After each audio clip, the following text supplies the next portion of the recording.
Alright, hello everybody. It's Andrew here. We're just gonna be talking about the severe weather potential for the next few days, giving a little quick update. It's not gonna be an extensive update like normal, but we will go over a few things when it comes to the forecasting aspect of the next few days. We're gonna look at ensembles and kind of give a general look at it. We're not gonna go super advanced into it like we normally do, but currently we have a severe thunderstorm watch out in Montana. 70-mile or damaging scattered damaging wind gusts appear likely, and significant gusts appear possible as well, along with large hail upwards of ping pong ball sized. There is a slight risk of severe weather. 15 wind, 5 hail. This will probably go 15 sig wind, or actually didn't go 15 sig wind with the recent update. Surprising. We have a Day 2 marginal risk, 5% wind, 5% hail. And then Day 3, there's nothing, although maybe we get a risk that gets added across portions of the desert southwest or Montana. Here's a better look at Day 4 through 8. Here is Day 4. We have a 15% risk encompassing Montana and North Dakota. I would assume this would get expanded into maybe South Dakota, Minnesota, or Montana and North Dakota as well. Day 5, we have a huge 15% region across Minnesota, Iowa, Illinois, Indiana, Michigan, Wisconsin, the whole state of Wisconsin, the Upper Peninsula of Michigan as well. Day 6, I also think there's going to be severe weather potential, probably something like this for Day 6. It's predictability too low right now, but I think there's going to be severe potential somewhere. Okay, that was a little weird, wonky. Somewhere probably. Okay, keep making it wonky. Somewhere probably in here there'll be severe potential. Even in Ontario, there's going to be severe potential as well. Day 7 looks like there might be some sort of severe potential across the eastern seaboard and northeast. We'll kind of have to wait and see. But, yeah. Just looking at the general current environment right now, we have a cluster of thunderstorms near Great Falls, Montana that's moving eastward along a developing surface low. Mixler Cape in front of it is rather poor, but there will be a sufficient amount of downdraft cape to get significant wind gusts, along with sufficient amounts of deep layer shear.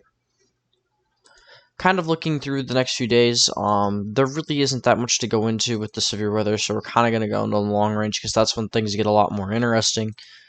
We'll start off with the GEFS, and we'll put it on in the year, and we'll just put them on Thursday here.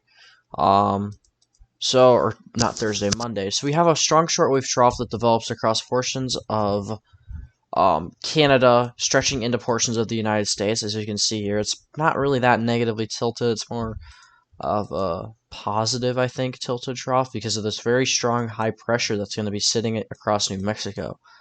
This high pressure is going to make the ridging steering pattern make storm systems go like this. So really the preferred storm zone, so the area that would probably see the most severe weather with this would probably be areas kind of right along that high pressure ridge and then into the northeast as well. So kind of this general area, if I didn't outline anything, probably a little bit further south as well could get affected.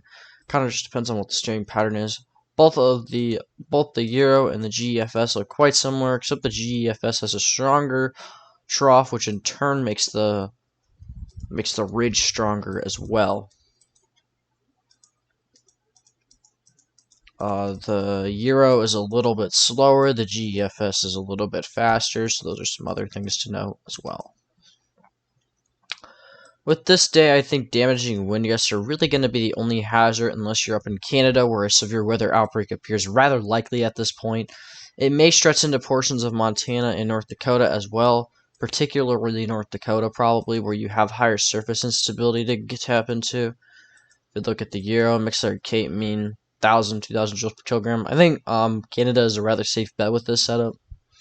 NAM shows a rather significant scenario. If we take a look at the NAM, we'll go to the 12Z run here. Strong amounts of instability at the Mixler get pulled up into Canada here, as you can see here. A little bit of instability around Montana, North Dakota, where storms may initially initiate. I think Canada, if the NAM would play out, would definitely have the higher tornado threat. GFS and NAM both suggest kind of this corridor in Saskatchewan and Manitoba to have a pretty significant tornado threat. Also, tomorrow up in Canada, I think in Saskatchewan and Manitoba and maybe Ontario is going to have a tornado threat as well. But kind of looking at that tomorrow and day 3, which is Sunday. 500 millibar flow on the NAM. It's pretty similar to the GFS. And actually, no, it's not really that similar to the GFS and UPS. It's a lot stronger. The trough is a lot stronger. You can see there's a lot more of a central upper level low pressure. The high pressure is placed pretty similarly, though. It's just the trough strength's a little bit stronger. You can kind of see it's going to probably do something like this and then dip down. So it's going to be a rather strong shortwave trough that we're going to be dealing with. Winds at 850 are going to be rather strong, especially along that warm front corridor as well. Okay, now back to looking at some of the ensembles here for this brief deep breakdown here. We can go to Tuesday here, and we can see that there's a lot less agreement on the strength and kind of the location of the trough on Tuesday, the 19th. We can see the GFS and Euro still disagree. The GFS wants it faster, Euro wants it slower. The GFS still wants a stronger ridge to prevail. UPS wants more flow across the northeast, so there is a lot of difference with this.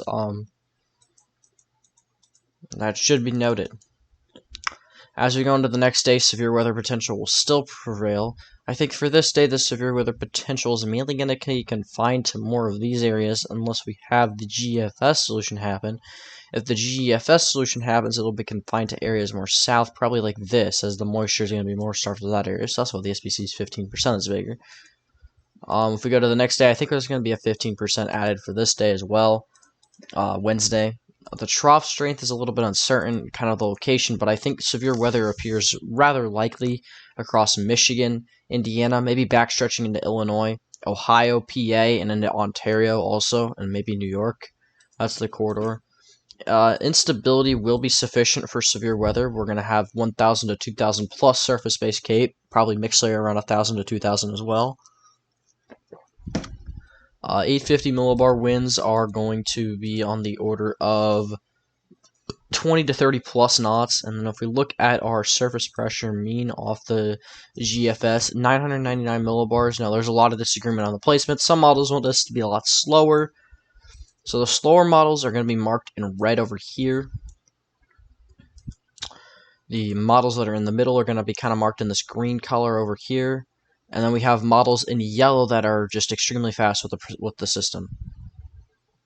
In the yellowish green. So that's why the low is only 999 millibars. I think it's probably going to get way stronger than that. There's just so much uncertainty on where it will actually be placed that the low is only going to be 990 millibars in this mean. Dew points get advected as well gradually. I think this is kind of the line of like where it's going to be because there's a lot of uncertainty on how strong the low gets and where the cold front is, but I think we're going to get 70s to get pushed in here. There's no boundary in the Gulf, so moisture is just free to come up to the low pressure system.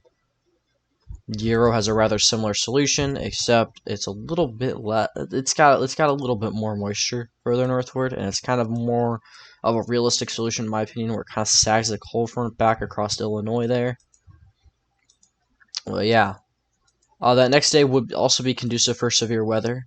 Across the northeast, we can see that same trough. Probably is going to be on the weakening trend, but it'll still get off a marginal, maybe a little bit higher severe risk across the northeast. Euro looks like it would suggest a higher severe risk. Dew points 60s, 70s will definitely be sufficient enough for that. Again, the GFS is pretty similar. Oh, more middle 60s on the GFS. Surface instability 1,000 joules per kilogram or higher. Mixed layer off the Euro of 1,000 to maybe 2,000 joules per kilogram. Severe threat would probably be confined to the upper level system, which would be located kind of in here. Maybe further south, probably not. Just regular pulse storms that might go stronger to severe if they have a little bit more flow than normal, which maybe North Carolina and Virginia would. 300 millibar, we can take a look at that really quickly. It looks like the stronger 300s are going to be over the northeast, so that's where the more significant threat is going to be. And then after that, the pattern gets a lot more uncertain. But that is a quick update over the next few days of what the severe weather potential could be looking at, especially within the day 4 through 8 range.